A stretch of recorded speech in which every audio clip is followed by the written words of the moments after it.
Yan, good evening mga idol. Ito i-share ko sa inyo na Chinensis Juniper na from cuttings.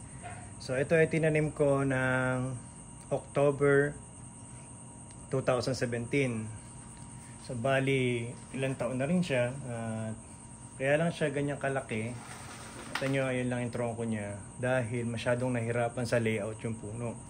So lahat naman ng puno, kapag ka talaga nilayout natin ng sobrang layout, yung talagang bend lahat, mga nagtutwist na yung mga katawan, nasisira yung fiber niyan hanggang bumabagal yung puno. Dahil kung mapapansin nyo, may mga shoot minsan na diretso, sila yung kumakain, sila yung mas malakas compare doon sa nilayout natin, di ba? Pero once na tinanggal natin yung malakas na yun, yung mismong pagkain doon tutuloy sa mga naka-layout. So, iyon yung isang tip sa gusto niyo magkaroon ng magandang likot ng puno kagaya nito. Ayan, nakita niyo yan.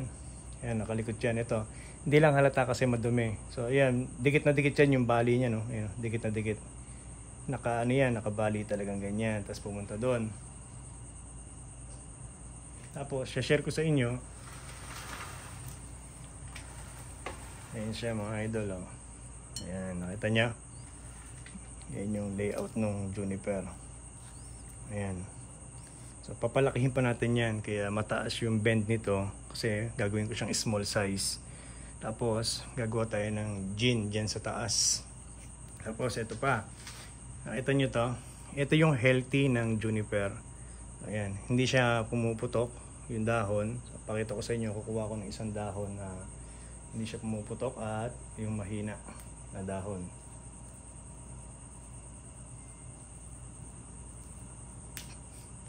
Ayan, tingnan nyo yung diferensya ng dalawa. Ito yung healthy, ito naman yung unhealthy. Ayan.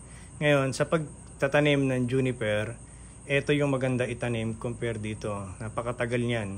Buhay yan, kaso nga lang hindi yan sisikad, hindi yan mag-i-induce o hindi yan tataas, matagal. Hindi kagaya nito na nakita nyo may dulo. Ayan, yung dulo na yan. Sabihin, iyan yung nabubuhay. Pero, syempre, meron pa rin mga cuttings na talagang nabubuhay sa Juniper like ganito. Nakita nyo to? Yan. May brown na siya. Yan, may brown.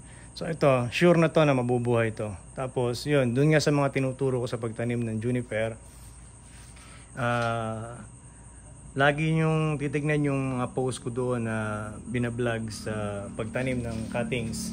Tapos dito ngayon sa Juniper na to, ang ginagawa ko dyan, talaga kung may oras lang tayo, yung mga unhealthy na dahon, tinatanggal ko yan. Ngayon kasi hindi ko matanggal, gawa ng napakarami kong trabaho dito sa garden. So yan, tinatanggal yan. Itinitira ko lang yung mga malalakas.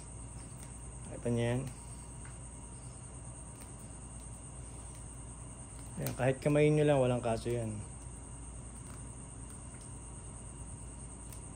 Mas magandang tanggalin yan kasi minsan nakakahaba pa yan. So doon naman sa nakita ko dito sa Juniper, kung bakit pumuputok yan, it's either kulang sa araw or kulang sa, sobra sa dilig ng tubig. Kasi ayaw din nila na masyadong matubig. So kung mapapansin nyo yung mga Juniper na galing Taiwan, hindi siya reversa ng gamit, kundi talaga clay or akadama na naging clay na siya.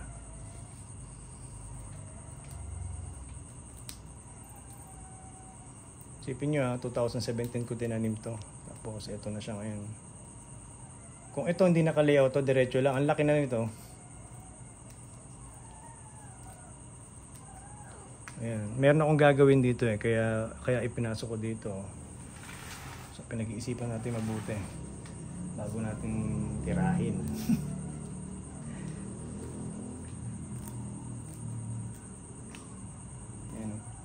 Kaya siya pumutok na ganyan. Nung nilayout kasi to, kung hindi natin kabisado yung Juniper, sobrang bend kasi nung ginawa ko dito. Ipinasok ko muna, hinapshade ko. After 1 month, ganyan ang kinalabasan. Ayan, nagputukan yung mga dahon. Ayan, mga nagputukan. So doon siya nagkaroon ng ganyan dahon. Pero nung iyan, hindi pa nililayout, nasa labas lang, wala kayong maiitang ganitong dahon. Wala kayong maiitang ganyan. Puro ganito dahon yan. Nakita nyo to? Ayan. Puro ganyan ang dahon niya.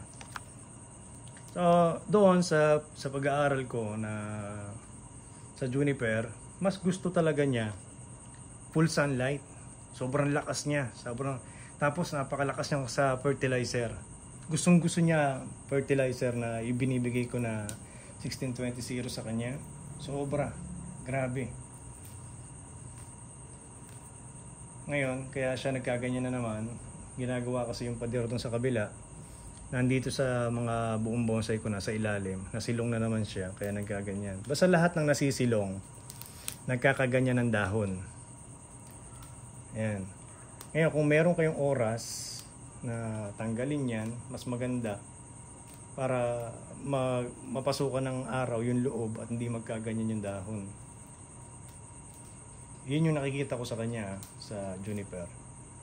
Basta merong silong na sang magkakaganyan.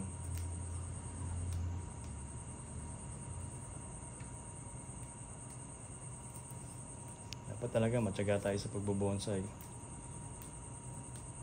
Hindi pwedeng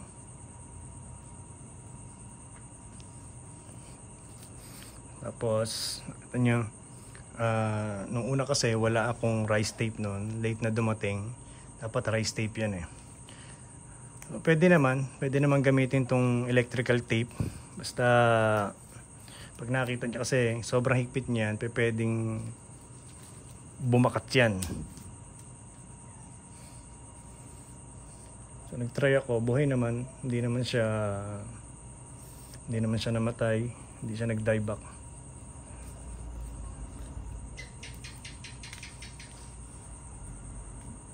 Talaga sa bonsai tiyagaan.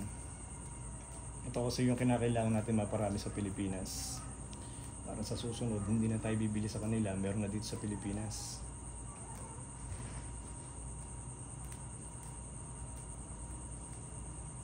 Yan na, reversan lang mga idol ang gamit ko dyan ha. Yung reversan. Ito yung mga una ko eh. Ngayon kasi nagmi-mix na ako, naghahalo na ako ng akadama sa juniper.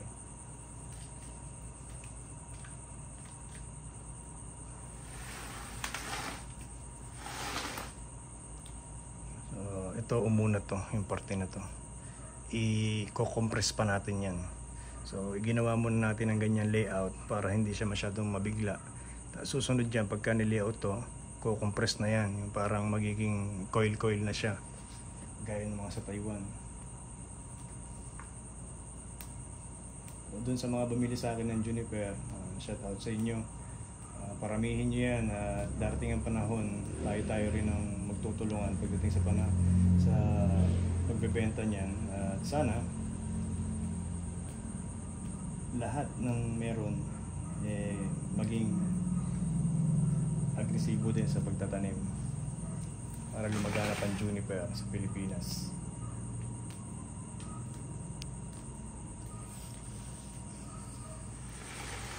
So yun lang mga idol, konting bahagi lang yan sa juniper.